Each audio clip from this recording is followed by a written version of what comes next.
Čus bus lidi, zdraví vás zase Týna a zase jsem venku. Budu natáčet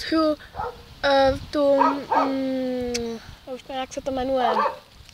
Jen nechte chvíli přemýšlet, já to na chvíli stopnu a když si vzpomenu, tak se ozvu. Takže čau. Tak konečně jsem si vzpomněla Good Game Empire, ale budu to natáčet na telefonu jako ty 2 díly předchozí. A já jsem zase venku, zase mi vyčouhá zase vlas, zapletu a já jsem za skácenou vyšší. U nás totiž byla bouřka a byl silný vítr tak, že nám tu skácelo vyšní. Jako sami se koukněte. Tady je normálně vyšeň a tamhle, jestli to nevidíte, tak skácená vyšeň prostě. Já nevím proč, ale zlomila se nám i větev od jabloně. Tady to byla ještě delší, by to mělo být takhle prostě.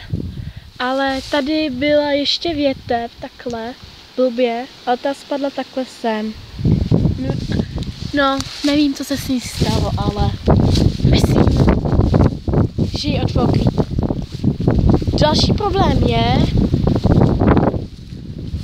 stan. Je propíchlej.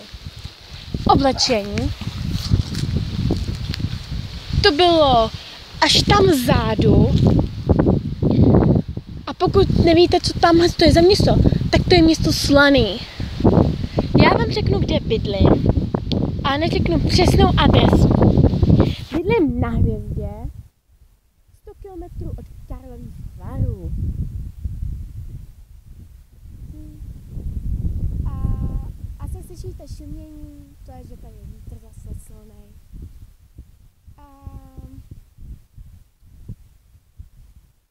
Já nevím proč, ale já bych udělala to, bych pozvala svý nejlepší kamarády.